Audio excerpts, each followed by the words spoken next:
See, this geometry we created in our previous tutorial.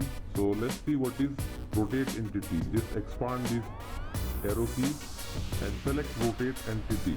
Now a window came. So let's select this whole part. We want to rotate this part. Just check the keep relation, because every lines have relation. Then select rotation part. Select this line as a rotation, and angle keep.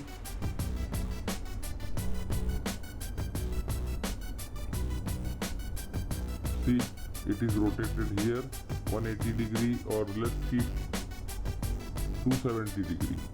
So see, it is rotated here. Click OK. So now it is rotated. Now we will rotate only one part, one line, only outer line. So just hold shift key and select this all outer line.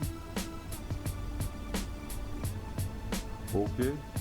Now go to expand and select rotate entity and choose this as a center point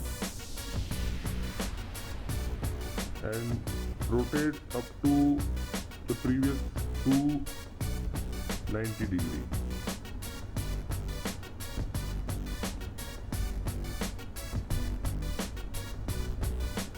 See, it is going to rotate 90 degree only.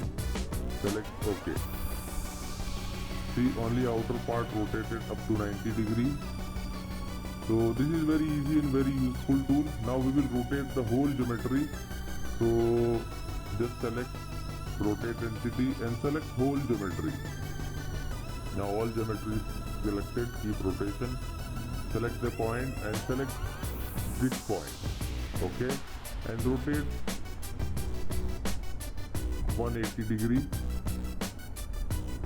See, it is rotating up to 180 degree. Select OK. Now see, our part from here to there rotated in 180 degree. So this is very useful tool in SolidWorks. I hope